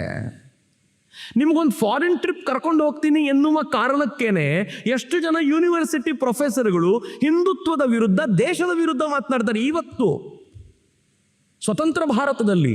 ಅಂಥದ್ರಲ್ಲಿ ಅವತ್ತು ಅವರ ಆಳ್ವಿಕೆಯ ಕಾಲದಲ್ಲಿ ಎಷ್ಟು ಜನ ಹೀಗಾಗಿರ್ಬೋದು ಅಂತ ಮಿತ್ರರೇ, ಅವ್ಯಾಹತವಾಗಿರುವಂಥ ಮತಾಂತರ ನಡೆದಿದೆ. ಅವ್ಯಾಹತವಾಗಿ ಅಂದರೆ ಲೆಕ್ಕಕ್ಕಿಲ್ಲದಷ್ಟು ಮತಾಂತರ ನಡೆದಿದೆ ಅಂತ. ಇದರ ಮುಂದಿನ ಭಾಗವನ್ನು ನಾನು ಆಮೇಲೆ ಮಾತನಾಡ್ತೀನಿ ನಿಮ್ಮ ಜೊತೆ. ಬಟ್ ಇಷ್ಟಂತೂ ನೆನ್ಪಿಟ್ಕೊಳ್ಳಿ, ಕರಾಳ ಯುಗ ಹೇಗಿತ್ತು ಭಾರತದ್ದು ಅಂತಂದರೆ, ಕಲೆ, ಸಾಹಿತ್ಯ, ಸಂಸ್ಕೃತಿ ಎಲ್ಲವೂ ನಾಶವಾಯಿತು. ಗುಪ್ತರ ಕಾಲದಲ್ಲಿ ರಾಮ ಪ್ರೇರಣೆಯಾಗಿದ್ದ ಮುಸಲ್ಮಾನರ ಕಾಲದಲ್ಲಿ ಬರಹಗಾರರಿಗೆ ಕಾಮದ ಪ್ರೇರಣೆ ಆಯಿತು. ನಮ್ಮೆಲ್ಲ ಸಾಹಿತ್ಯಗಳು ಆ ಉರ್ದು ಸಾಹಿತ್ಯದ ಪ್ರಭಾವಕ್ಕೆ ಬಿದ್ದು ಹಾಳಾಗಿ ಹೋಯ್ತಲ್ಲ, ಎಲ್ಲವೂ ಹೀಗೆ ಹೋಗಿತ್ತು. ಏನು ಅತ್ಯುತ್ಕೃಷ್ಟವಾದ ಸಾಹಿತ್ಯ ಇತ್ತು ಎಲ್ಲವೂ ಕೂಡ ಹಾಳಾಗೋಯ್ತು. ನಾವು ಎಂತೆಂಥ ಸಾಹಿತ್ಯಗಳನ್ನು ಸೃಷ್ಟಿ ಮಾಡಿದ್ವಿ, ಎಂತೆಂಥ ಸಾಹಿತ್ಯಗಳನ್ನು ಈ ದೇಶ ಕೊಡಲಾಗಿತ್ತು, ಅವೆಲ್ಲವನ್ನೂ ನಾಶ ಮಾಡಲಾಯಿತು. ಸರ್ಜನಶೀಲತೆ ಸತ್ತೋಯ್ತು. ಕಾಳಿದಾಸನಂಥವರು ಆಮೇಲೆ ಹುಟ್ಲಿಕ್ಕೆ ಆಗಲೇ ಇಲ್ಲ. ಯಾಕೆಂದರೆ ಈ ಕಾರಣಕ್ಕೋಸ್ಕರ ಕುಶಲಕರ್ಮಿಗಳ ಸಾವು. ನಾವು ಗುಪ್ತರ ಕಾಲದಲ್ಲಿ ಅತ್ಯಂತ ಶ್ರೇಷ್ಠವಾಗಿರುವಂಥ ಸಂಶೋಧನೆಗೆ ಕಾರಣವಾಗಿದ್ವಿ. ಇದಾದ ನಂತರ ಅಂಥ ಸಂಶೋಧನೆಗಳೇ ಇಲ್ಲ. ಪ್ರಾಚೀನ ಭಾರತದ ಸಾಧನೆ ಅಂತ ನೀವು ಹೇಳುವಾಗ, ಪ್ರಾಚೀನ ಭಾರತದಲ್ಲಿ ಸೊನ್ನೆ ಕಂಡುಹಿಡಿದಿದ್ವಿ, ಪ್ರಾಚೀನ ಭಾರತದಲ್ಲಿ ಖಗೋಳಶಾಸ್ತ್ರಕ್ಕೆ ಹೋಗಿದ್ವಿ, ಪ್ರಾಚೀನ ಭಾರತದಲ್ಲಿ ಭೂಗರ್ಭಶಾಸ್ತ್ರ ಹಿಂಗಿತ್ತು, ಪ್ರಾಚೀನ ಭಾರತದಲ್ಲಿ ಆರ್ಕಿಟೆಕ್ಚರ್ ಹಿಂಗಿತ್ತು. ಎಲ್ಲವೂ ಯಾವಾಗ ಗೊತ್ತಾ? Before 11th century. 11ನೇ ಶತಮಾನದಲ್ಲಿ ಏನಾಯಿತು ಭಾರತ ಅಂತ ಕೇಳಿದರೆ ಏನಿಲ್ಲ, ಆದರೂ ಬಹಳ ಕಡಿಮೆ. ಅದರ ಅರ್ಥ ಏನು ಅಂತಂದರೆ, ನನಗೆ ಕೆಲವೊಂದು ಸಲ ಕೆಲವರು ಕೇಳ್ತಾರೆ, ಇಷ್ಟು ಎತ್ತರಕ್ಕೆ ಬೆಳೆದಿದ್ದ ಭಾರತ ಆಮೇಲೆ ಯಾಕೆ ಸಂಶೋಧನೆ ಮುಂದುವರಿಸಲಿಲ್ಲ? ಸಂಶೋಧನೆ ಮುಂದುವರಿಸುವ ವಾತಾವರಣವೇ ಇರಲಿಲ್ಲ ಈ ದೇಶದಲ್ಲಿ. ಮಗಧರ ಕಾಲಕ್ಕೆ ಕಲ್ಲು ಎಸೆಯುವಂಥ ಯಂತ್ರ ಇತ್ತು, ರೊಟೇಟ್ ಆಗಿ ಅಟ್ಯಾಕ್ ಮಾಡುವಂಥ ಯಂತ್ರ ಇತ್ತು. ಆಮೇಲೆ ಯಾಕೆ ಮಿಸೈಲ್ಗಳು ನಮ್ಮಲ್ಲಿ ಫಸ್ಟ್ ಬರಲಿಲ್ಲ? ಯಾಕೆ ಬರಲಿಲ್ಲ ಅಂತಂದರೆ, ಸಂಶೋಧನೆಗೆ ಬೇಕಾಗಿರುವಂಥ ಪೂರಕವಾದ ವಾತಾವರಣವನ್ನೇ ಧ್ವಂಸಗೊಳಿಸಿಬಿಟ್ರು. ಎಲ್ಲಕ್ಕಿಂತ ಕೆಟ್ಟ ಸಂಗತಿ ಏನು ಗೊತ್ತೇನು? ಭಾರತಕ್ಕೆ ಕೆಟ್ಟ ದಾರಿದ್ರ್ಯ ಬಂದುಬಿಡ್ತು. ಬಡತನ ವ್ಯಾಪಕವಾಗೋಯ್ತು. ಇವತ್ತು ಏನೇನು ಇದೆಯಲ್ಲ, ಕೊಳಕುತನ, ರಾಡಿ, ಕಂಡಲ್ಲಿ ಉಗಿಯೋದು, ಗಲೀಜು ಮಾಡೋದು, ಇವೆಲ್ಲವೂ ಕೂಡ ಇದರ ಕೊಡುಗೆ. ಧನ್ಯವಾದ ಹೇಳಬೇಕು ಅವ್ರಿಗೆ ನಾವು. ಸ್ವಚ್ಛ ಭಾರತ ಸ್ವಚ್ಛ ಭಾರತ ಅಂತ ಬಾಯಿ ಬಡ್ಕೊಳ್ಳೋ ಸ್ಥಿತಿ ಬಂದಿದೆಯಲ್ಲ, ಇವ್ರ ಕೊಡುಗೆ. ಕೊಳಕು ಅಂದರೆ ಕೊಳಕು. ಆ ಕೊಳಕುತನದ ಅನುಭವವನ್ನು ನಾನೊಂದ್ಸಲ ಸ್ವಚ್ಛ ಭಾರತ ತುಂಬ ಪೀಕಲ್ಲಿರುವಾಗ ಉತ್ತರ ಭಾರತದಲ್ಲಿ ಒಂದು ಸ್ವಾಮೀಜಿಗಳ ಜೊತೆ ಇದ್ದೆ, ಋಷಿಕೇಶದಲ್ಲಿದ್ದೆ. ಆ ಸ್ವಾಮೀಜಿಗಳು ತುಂಬ ಸ್ವಚ್ಛ ಭಾರತದ ಪ್ರಚಾರ ಮಾಡ್ತಿದ್ರು. ನಾನೊಂದ್ಸಲ ಅವ್ರನ್ನ ಕೇಳಿದೆ, ಸ್ವಾಮೀಜಿ ನನಗೊಂದು ಜಿಜ್ಞಾಸೆ ಇದೆ, ಉತ್ತರ ಕೊಡ್ತೀರಾ ಅಂತ. ಅವ್ರು ಕೇಳಿದ್ರು ಏನು ಅಂತ. ನಾನಂದ್ರೆ ಏನೂ ಇಲ್ಲ, ನಮ್ಮ ವೇದಗಳಲ್ಲಿ ಉಪನಿಷತ್ತುಗಳಲ್ಲಿ ಎಲ್ಲಾದರೂ ನಿಮ್ಮ ಅಕ್ಕಪಕ್ಕ ಜಾಗಗಳನ್ನು ಸ್ವಚ್ಛವಾಗಿರಿಸ್ಕೊಳ್ಳಿ ಅಂತ ಬರೆದಿರೋದು ಇದೆಯಾ ಅಂತ ಕೇಳಿದೆ ನಾನು. ಅವರಂದರು, ಅಯ್ಯೋ ನಾನು ಇದನ್ನು ಯೋಚನೆ ಮಾಡಲಿಲ್ವಲ್ಲೋ, ಹುಡುಕಬೇಕು ನಾನು, ನನಗೂ ಗೊತ್ತಿಲ್ಲ ಅಂತಂದರು. ನಾನು ಪ್ರಾಮಾಣಿಕವಾಗಿ ಅನೇಕರನ್ನು ಕೇಳಿದೆ, ನನಗೆ ಯಾರೂ ಇದುವರೆಗೂ ಉತ್ತರ ಕೊಡಲಿಲ್ಲ. ಸ್ವಚ್ಛವಾಗಿರಬೇಕು ಎನ್ನುವಂಥ ವಾಕ್ಯ ಯಾವಾಗ ಬರುತ್ತೆ ಗೊತ್ತಾ? ಕೊಳಕಾಗಿದ್ದಾಗ ಬರುತ್ತೆ. ಭಾರತದಲ್ಲಿ ನನಗನ್ನಿಸೋದು, ನಂಗೆ ಗೊತ್ತಿಲ್ಲ, ಯಾರಾದರೂ ಇದಕ್ಕೆ ಬೆಳಕು ಚೆಲ್ಲಬೇಕಷ್ಟೇ, ಕೊಳಕುತನದ ಪರಿಕಲ್ಪನೆಯೇ ಇಲ್ಲದೆ ಹೋಗಿದ್ದರಿಂದ ಸ್ವಚ್ಛತೆಯ ಮಾತಾಡಬೇಕಾದಂಥ ಪರಿಸ್ಥಿತಿಯೇ ಬಂದಿರಲಿಲ್ಲ ಅಂತ ಅನ್ಸುತ್ತೆ ನನಗೆ. ಆದರೆ ನಾವು ಎಷ್ಟು ಕೊಳಕಾಗ್ಬಿಟ್ಟಿದ್ದೀವಿ ಈಗ. ಆ ಕೊಳಕುತನ ಆವರಿಸಿಕೊಂಡಿದ್ದೀವಿ. ಯಾಕೆ ಅಂತಂದರೆ 11ರಿಂದ 17ನೇ ಶತಮಾನದ ಕೊಡುಗೆ ಅಷ್ಟರ ಮಟ್ಟಿಗಿತ್ತು ಅಂತ ನನಗನ್ಸುತ್ತೆ. ಸೊ ಇದು ಬಹಳ ದುರದೃಷ್ಟಕರ ಸಂಗತಿ ಅಂತ. ಆದರೆ ಇಷ್ಟೆಲ್ಲ ಅಪಸವ್ಯಗಳ ನಡುವೆ ಸುಮಾರು 11ರಿಂದ 17ನೇ ಶತಮಾನದ ಒಂದು 6-7 ಶತಮಾನಗಳ ಕಾಲ ಅವರು ರೂಲ್ ಮಾಡಿದರಲ್ಲ, ಆ ರೂಲಿಗೆ ಹಿಂದೂಗಳು ಪ್ರತಿರೋಧ ವ್ಯಕ್ತವೇ ಪಡಿಸ್ಲಿಲ್ವಾ?